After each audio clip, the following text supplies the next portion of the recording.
Hello everyone, my name's Loki. I'm going to be talking about this deck. I read tarot cards professionally, and I have a lot of decks. Obviously, I love The Lord of the Rings, I love The Hobbit, I love J.R.R. Tolkien, and Peter Pracownik is a very good artist. He's also known for the Dragon Tarot and so on. And I thought I'd go through this deck. I don't read with this deck. I kind of despise it. It has some beautiful art, but it also has a lot of duds. And as a tarot deck, I feel like it ultimately fails. I'll go through each card. I have a list here, helpful list of cards that I don't like very much. I don't think they work completely, but we'll go through and, maybe you'll see some stuff that you like in here, and maybe you'll want to use this deck in your readings. As it is, obviously, the Hobbit, Tolkien, the Lord of the Rings, all that has a lot of occult imagery, and you'd think it'd be perfect for a tarot deck. And, well, in some ways I suppose it is. You have Gandalf here, meditating. Let's go through. First we have, of course, Bilbo as the Fool. There he is leaving Bag End. Wonderful card, really. We have the Fool setting out on his adventure. We have him not looking ahead at where he's going. There's the bindle stick and everything. And, you can clearly see that though this draws from the Arthur Edward Waite deck, it's clearly doing its own thing. Next we have another awesome card, the Magician. There's Gandalf, once again meditating, communing with higher spirits. The energy of this card is very lazy, reflexive. We see him with a crescent, his wand. There's the water below him. The stones connected to pentacles, of course. All four elements being there. The gibbous moon behind him. It really is a beautiful card. The High Priestess. This is a chronicle about Thorin's father, I believe. It's okay. It's not a bad book. It's not a bad card. Obviously, the High Priestess is about mystery. It's a card that often uses a book as imagery. So this one isn't particularly bad. However, well, here's the Empress. I'm not sure what's happening here. We have Bilbo, two dwarves, and Gandalf hanging out. The little white book says something about how they're united in spiritual love, but I think it's a stretch. It's not that I need a giant female deity to be pictured here at all times, but you'll see that this particular image, this motif of several friends hanging out, is kind of a recurring one in this deck. And, I don't know. There are much better choices they could have used. Compare that to this excellent card. This is the Emperor. Behold, there he is, and, shrouded by purple light, suggestive of the astral plane, the dormant volcano, evoking the power of the earth. It does not complement the Empress at all. And not that they necessarily, again, have to, but, it's a lack of theming. By the way, this is the Elf King Thranduil, according to the little white book. Well, it's not quite white, but according to this awesome book here. There's the harp, swans, of course the Amanita mushroom, and he's in a position of power, just as the Emperor should be. Next we have another excellent picture. We have the Hierophant as Gandalf. I trust I don't have to really go into detail with this. There he is again, communing as the Hierophant should. For the lovers, we have Belladonna and Bilbo's father. Can't remember his name, but this is certainly a great picture. These two are spoken of in The Hobbit. Allegedly, he married a fairy woman, but there she is. And a recurring issue you'll see with this deck is that there aren't a lot of female characters in The Hobbit. Here we have the Chariot. Not a terrible card. I don't think. I mean, the Chariot often shows someone on horseback. It shows someone mastering something. I think this is kind of a weak choice, owing that this is just Bilbo and the dwarves riding out of Hobbiton. I suppose they're in control of their destiny.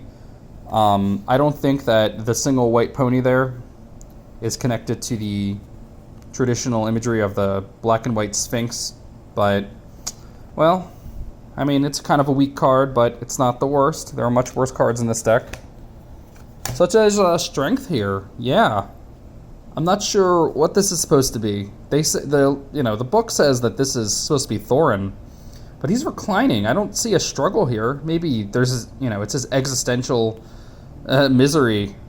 It's the weight of his journey and his destiny, but I mean, this could be any card, really. It could be the Eight of Cups. Strength. I mean, there's so many struggles in The Hobbit. For the Hermit, we have Bjorn. I love this card. Bjorn is just this weird guy who turns into a bear sometimes and lives in the wilderness. He keeps bees. Pretty cool. We have the Wheel of Fortune. Kind of a wonderful card.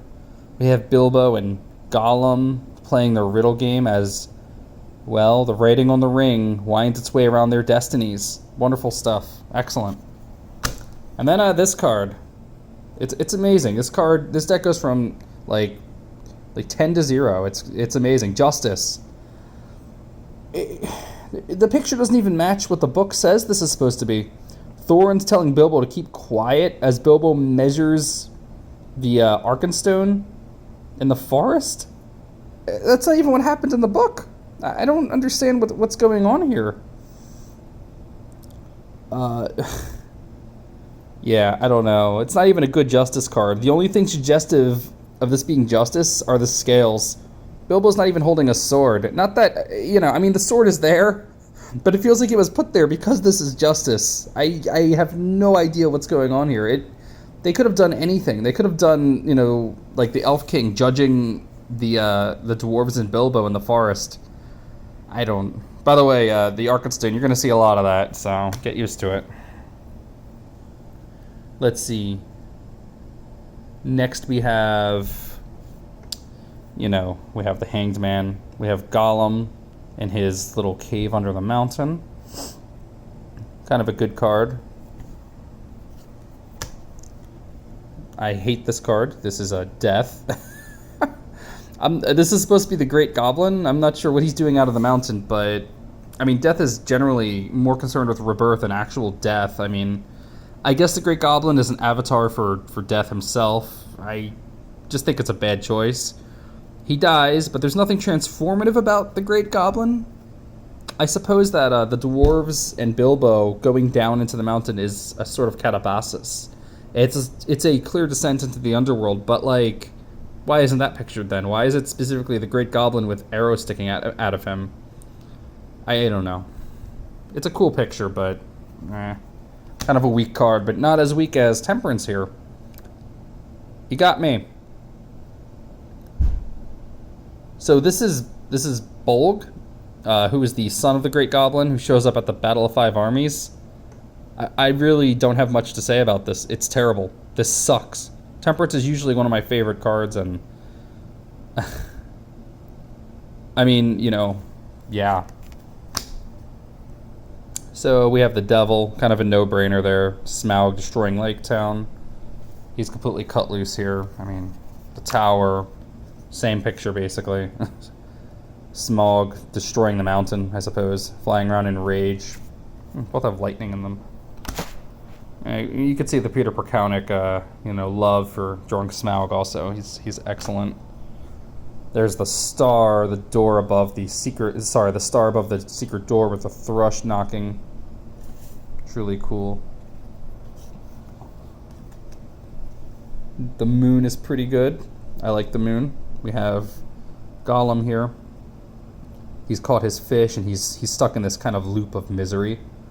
We have a literal... What ruins it, of course, is this literal moon, this tiny little moon who's somehow inside the thing with him. It's okay. I mean, I'm not going to hate on it too much. I mean, there are much worse cards in this deck. We have the sun. Not much to say here. It's idyllic, it's pastoral, it's lovely. Judgment, the Battle of Five Armies, of course. Not terrible, not bad. Pretty good, actually. Considering that everything comes to a head with this in the book. The World, we have the treasure and the dragon who you must conquer. I mean, this card could have been strength, but not a bad choice, as choices go. That's it for the major arcana. Couple duds. Too many for comfort, really, in my opinion. That kind of ruins the deck right there, but there's worse to come. We have the Ace of Swords. We have Glamdring, Gandalf's magic sword. We have, let's see, Glamdring and Sting. Bilbo and Gandalf's swords. Very good choice. And, of course, the three swords together. Glamdring, Orcrist, and Sting. All three together. Very nice. Very good choice. You know, if you're just going for sword imagery anyway. And then we come to our first dud. The Four of Swords. Yeah. Just dwarves running from giants, I guess. This is usually a card about respite. There aren't even four dwarves in the picture, for one thing. Not that that invalidates the card, but it's unfortunate. So yeah, they're not in a state of respite. They're running for their lives, so that's a failure. Let's see, the Five of Swords. I don't even know what's going on here. According to the book that came with the deck, they're trying to avoid the spiders, but I'm pretty sure, I mean, I haven't read The Hobbit in a few years, but pretty sure they were unaware of the spiders, but okay. It's a far cry from the cruelty or delusion that most decks use, though. They're pretty aware here. The Six of Swords is pretty good. This is usually fleeing one location for another. I mean, here Bilbo is escaping from the wargs, as it were. We have the Seven of Swords. Not a terrible choice. I didn't make any notes about it. It's okay, I guess. Eight of Swords. We have, a dwarf bound. Good usage. There's the Nine of Swords. See, here's the thing. So many of these cards look the same to me. They use the same, backgrounds. Everyone's wearing the same clothes. And I know it's The Hobbit, but there's just, a lack of diversity here. It's very frustrating for me. If you look at something like the Justice League Tarot or any other gimmicky tarot, the artists are really good at changing things up. I mean, there's so many cards with just Bilbo, but here's the Nine of Swords. I mean, it's not the worst. It's just pretty drab and uninspiring. There's no impression of fear, loneliness, or nightmares here. So, this could easily be Bilbo laying in his sleeping bag in the cave as the crack opens up, revealing the goblins. Anything, but I don't even know what this is supposed to be. I don't feel like opening the book. I mean, look at it. Ten of Swords, the Death of Thorin.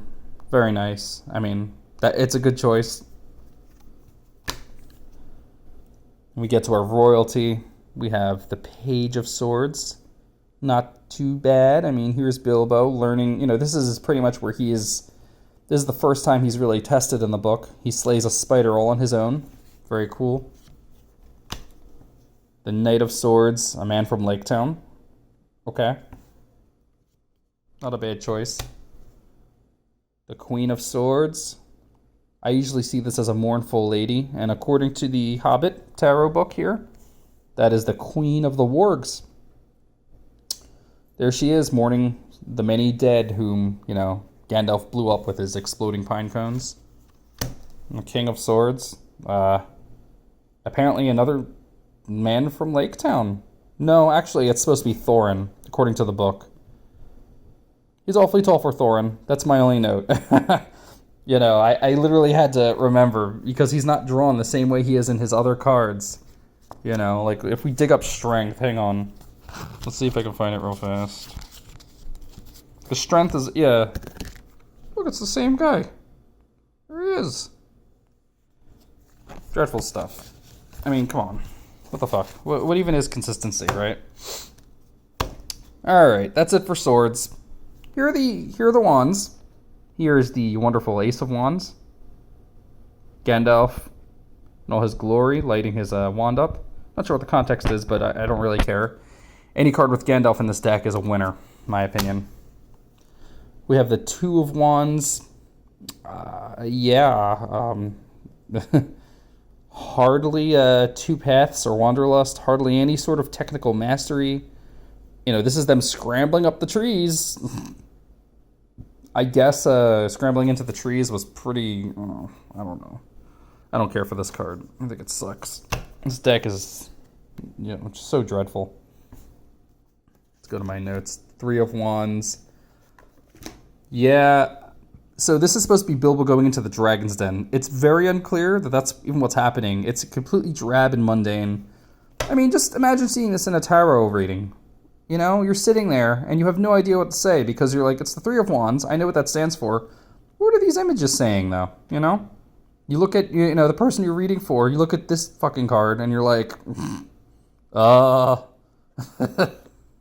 don't know. This deck doesn't speak to me at all. We have the Four of Wands. Nothing suggestive about the Four of Wands in the slightest. Even the little white book contradicts this card. Let's take a look at it, actually. What is this, the Four of Wands? Okay. On their way to the Lonely Mountain, the companions rode up the long lake and passed into the river running. On the third day, they drew in to the western bank and disembarked. The next day, they set out on their journey again. They traveled silently. The land about them became bleak and desolate, although it had once been green. Thor and Oakenshield had told them about this. They had arrived at the desolation of the dragon. It was the ending of the year as well. So it's quite the mouthful. I'm not even going to read the divinatory meaning because, fuck this card. This card sucks. Pretty much the entire suit of wands sucks. This one's okay. Here's the Five of Wands. They're the goblins. They've captured our dwarvish friends, both wearing the same clothes all of a sudden, by the way. Like, what was Peter Pracownik on a deadline here? Like, what happened? Six of Wands. Gandalf battles a goblin, I guess. Hardly striking down anything. It's not the striking down of the Great Goblin, that's for sure. That's what the little white book says it is. That would be much more appropriate. Anyways, this isn't the worst. I think it's really funny that that this book that came with the deck, it doesn't line up with this at all. It's totally different. It's a running theme with this deck. Seven of Wands is not bad. There's a warg being toasted. Eight of Wands, it's okay. This is actually using the imagery of the, Rider Waite deck. Just kind of interesting that it does that occasionally. Nine of Wands. Our Stone Giants, not bad. Ten of Wands is actually beautiful. Look at this fucking card. It's suggestive of a lot of serpent imagery, a lot of draconic imagery. Serpent wrapped around the Caduceus, Draco wrapped around the North Star. Nothing to do with, the burden of the Ten of Wands, though. Usually there's some kind of, I don't know. There's some kind of struggle depicted, some kind of, burden, right? The Black Arrow killing the dragon, kind of a stretch, This, by the way, is probably the worst suit in the deck. I mean, we haven't even gotten to the cups yet, but... Let's see, we have the Page of Wands. There's Bilbo again. He's 2 pages now. He's reading the map, I guess. I don't... Here's Bilbo as the Knight of Wands. He's two halves of this royalty here. Could be worse, I guess. There he is, about to barter the Arkenstone, I guess. There's the mushroom recurring motif. Queen of Wands. So, this is supposed to be a very powerful woman, someone who's determined. We have the women of Lake Town about to sell some apples. I hate this card. I know there are not a lot of women in The Hobbit, but, come on. And then the King of Wands. Good choice. It's okay. Could be worse. I guess there aren't many kings. King of the Eagles could be worse than, whatever. We come to our cups. We have the cup of Thor and Oakenshield. Okay, fair enough. What are you gonna do, right? beautiful card. I mean, this could be in an illustrated edition of The Hobbit. I love this. The Two of Cups, the fortuitous meeting of the two friends that kicks off the entire adventure. The Three of Cups. So Mirkwood is pretty miserable time for everyone. Not exactly a celebration, but this art is great. I love this card. I can't help it. It just makes me feel nice. Another beautiful card with Gandalf. Actually, the cover art of the deck itself. Bilbo deep in meditation, musing. It's exquisite. The usage of blue here is so moody and beautiful. It's gorgeous. It's cards like this that keep me from getting rid of the deck. Five of Cups. It's really not bad. I mean, there's Bilbo. He's invisible. He sees his friends. That's the way out. I mean, decent card. The Six of Cups. We have Gollum reminiscing on the past. Very good choice, I think. It's very abstract, but it's not as drab and bad as a lot of the other cards. I will say that this is almost a redundant image of the Hanged Man, but it's not terrible. I mean, you know, comparatively. Here we come to something that I can't stand, the Seven of Cups. It's not the worst, really, but again, it's very redundant. It's Bilbo and the Arkenstone. You know, the fact that this image, this pairing was used before, it kind of robs this card of its meaning. I mean, it's Bilbo in the same pose as the other card. What was it, Justice? I don't know. I don't care for it. We have the Eight of Cups. I don't know what this has to do with disillusion. I don't even know what's happening here. Let's check the book actually, just for funsies. See, swords. This is the Eight of Cups. So, hang on. Dig around. Coins.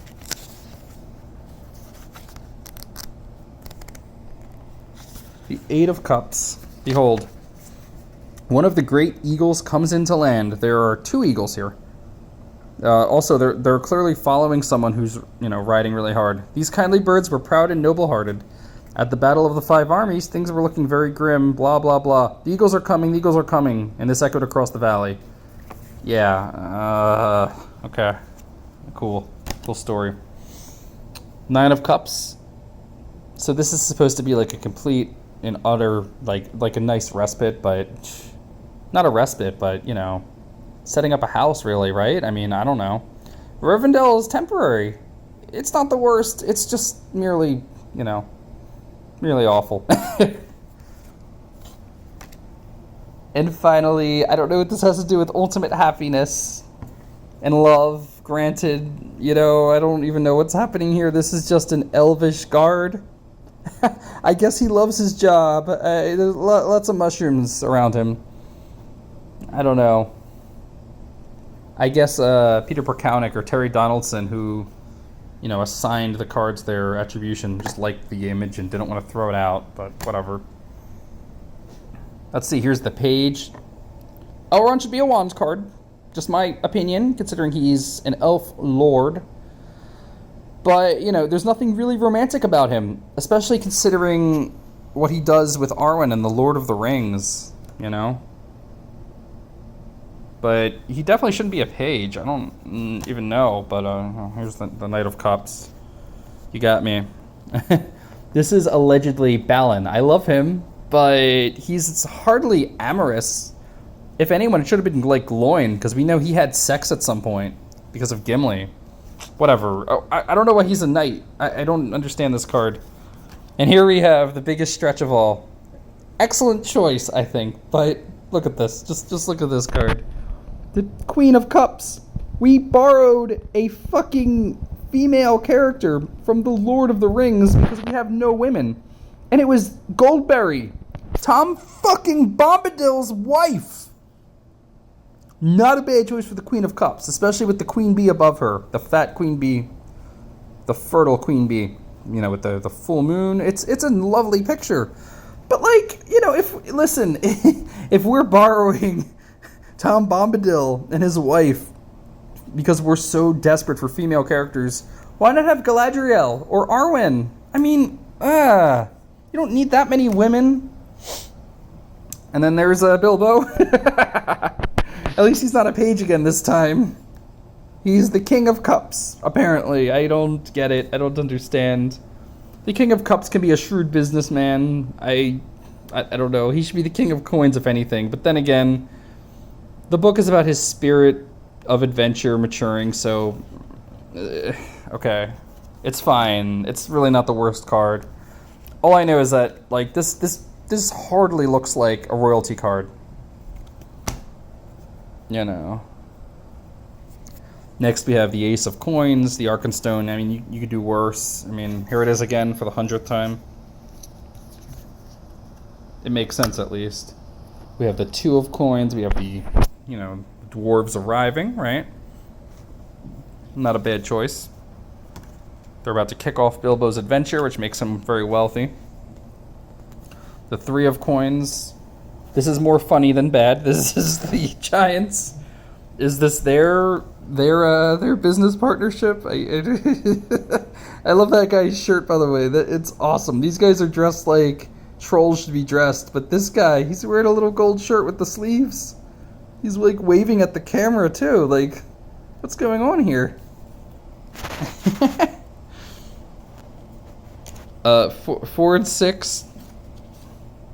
Oh, I misplaced 6. Here it is.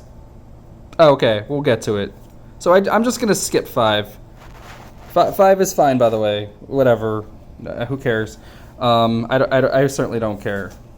It's fine. It's them about to go into Mirkwood. You can clearly see it. But 4 and 6 are kind of amazing because they're basically the same picture. The 4 of Coins and the 5 of Coins and the 6 of Coins. It's kind of amazing. There's nothing of charity in the 6 of Coins. They're all just collecting gold, and they're also just collecting gold here. You know, again, like, here's the thing. Neither picture is that bad, right? Besides for the obvious, like, failures of these cards, they're not that bad. However, when the same image is used, it is robbed of its meaning, in my opinion, you know? That's the point of having pictures in a tarot deck that doesn't just use images of cups or swords, but, like, you know, it depicts moments in time, is to show different things that relate to the meaning of the card. So it speaks more directly to you. The 7 of Coins. It's okay. You know, Bilbo opening his friends up. Not terrible for this particular card. The 8 of Coins. Crossing the river has nothing to do with refining skills. It's very abstract. Maybe this deck's too smart for me. I don't know. Maybe Bombor falling into the river Lethe could have worked. We have the 9 of Coins. I don't know when this is happening. By the way, Bilbo kneeling for the Arkenstone. I think this is the 3rd or 4th time we've seen it. But yeah, I'm pretty sure he found it in the middle of the mountain. He's finding it here in the middle of the woods. I don't get it. I don't know. Couldn't tell you. I hate this card. It's dreadful. 10 of Coins. Just the gold without the dragon. It's there for the taking. Very, very nice. Page of Coins. I personally don't get it. I don't know how Bjorn, you know, being able to turn into a bear, you know, being shamanistic, how is he connected to the mundane world? Is it because he turns into a bear? Maybe he should be the king then, right? I mean, I don't know. I just think it's awkward. Bard the Bowman as the Knight of Coins. This is so off. It's funny.